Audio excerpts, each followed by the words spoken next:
Good afternoon, everyone. I am Matt Graves, U.S. Attorney for the District of Columbia. Joining me today are Interim Chief Sean Benedict of the Metropolitan Police Department, Drug Enforcement Administration Acting Assistant Special Agent in Charge Jennifer Sweeter of the DEA's Washington Division, Special Agent in Charge Craig Calamai of the Bureau of Alcohol, Tobacco, Firearms, and Explosives Washington Division, FBI Acting Special Agent in Charge Sarah Linden of the Washington Field Office, and Acting Special Agent in Charge David Misenheimer of the IRS's Criminal Investigation Washington, D.C. office.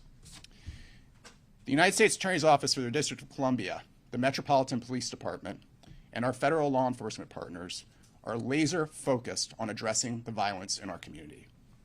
Today, we announce a major law enforcement action aimed at keeping our community safer.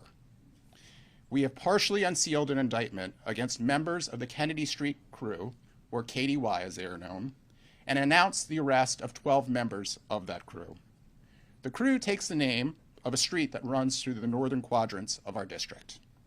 According to the indictment, KDY operated between the 100 and 1200 blocks of Kennedy Street in Northwest Washington, D.C., trafficking in large amounts of drugs and possessing numerous firearms in further of its operations as well.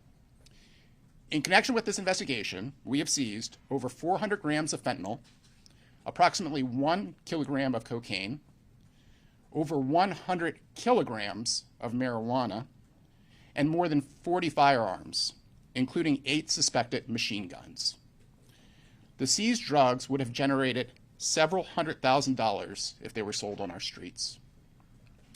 We all know how dangerous fentanyl is. In its pill form, it is estimated that 3 out of every 5 doses contain a lethal dose of the drug. These are worse odds than Russian roulette. Dealing in large amounts of this poison is a surefire way to find yourself the subject of a federal investigation. In these kinds of distribution networks, it is not just the danger of the drugs being peddled, it is also the money and firearms associated with these drug operations. They combine to form a toxic mix for fueling violence that presents a substantial risk to our community. The threat from drug trafficking organizations like this is so predictable that the backbone of our violent crime strategy is identifying these organizations and rooting them out of our community by dismantling them and holding the participants accountable for their criminal conduct. We are incredibly grateful to our law enforcement partners who worked this case, identifying the members of this crew and developing sufficient evidence to allow us to return this indictment. We would like to thank the Metropolitan Police Department, the Drug Enforcement Administration, the Bureau of Alcohol, Tobacco, Firearms, and Explosives, the FBI, and IRS Criminal Investigations. It is my pleasure to welcome to the podium Interim Chief Sean Benedict. Thank you. Thank you, Mr. Graves. I also want to mention that I'm joined here today by our Deputy Mayor in the city of Lindsay-Apia. Thank you for being here. This case really is about the community. When we walk around the streets on Kennedy Street and the area of Ward 4, the citizens and community members of that area have had enough. You go back to 2021, we had 19 shootings and 7 murders from then till now. The people that live in that area said no more. They called MPD.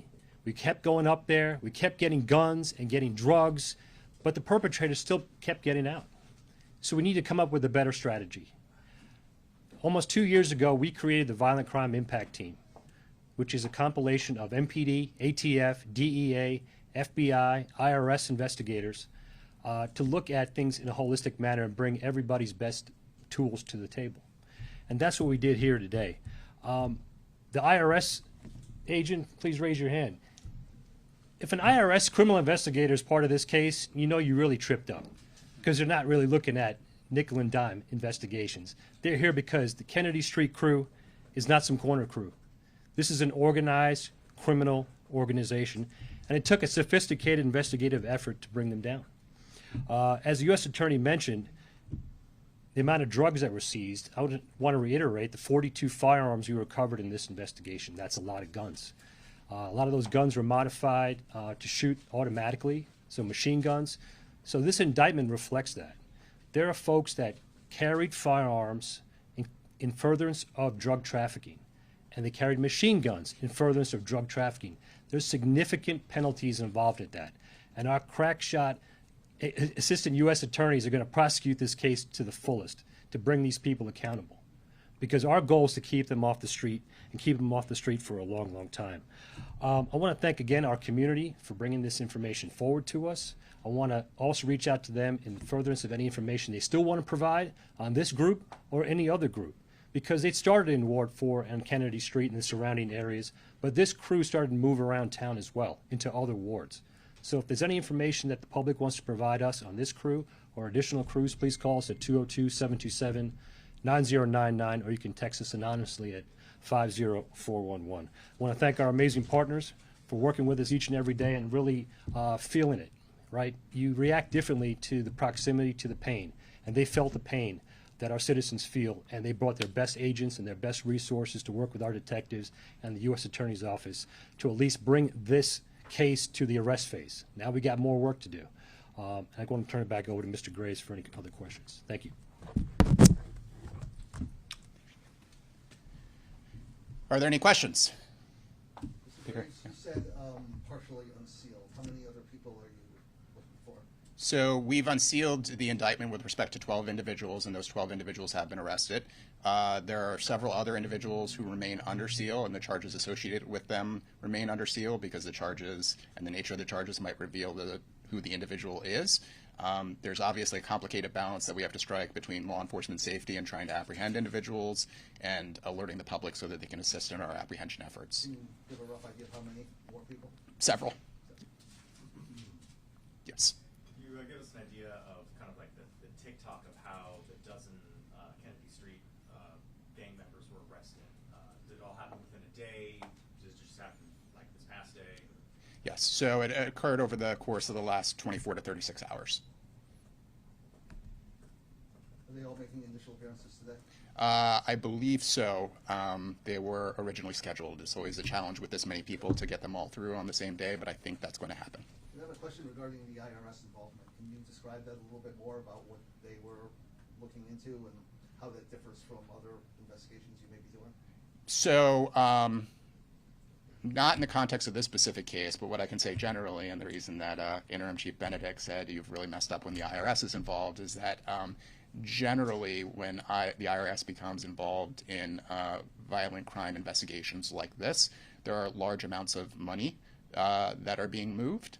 And there are efforts to hide the nature of the proceeds, where they came from. And also, in most criminal operations, this probably won't surprise anyone, most people are not paying taxes on the money that they are earning through illegal means. So when the dollar amount becomes large enough, the IRS becomes involved. So this is a step up above the regular or routine street crew that we see often. So again, I'm not going to comment on this specific case, but I think the numbers speak for themselves in terms of the volume of drugs that were seized and the firearms. Yes? Can you tell us whether or not it's suspected that any money was laundered through any incorporated companies in this case? So let me get back to you because I'm just not sure in terms of what's been unsealed and not sealed at this point. Yes, in the back. How many guns were seized? 42. Did all Yes. of them live off of Kennedy Street?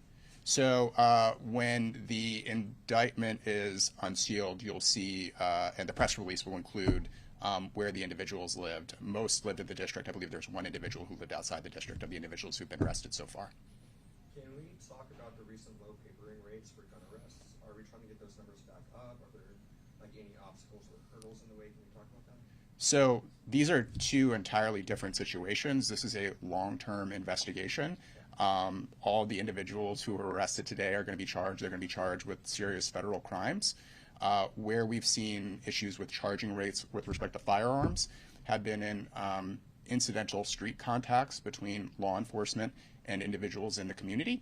As we've outlined at great length with respect to firearms, it's been a very changing environment in the district over the last 5 years or so, where there's been a lot of cases issued by our highest court of appeals that have really changed the rules of the game in terms of how law enforcement interacts with our citizens and what they can and cannot do. These are really difficult things to implement.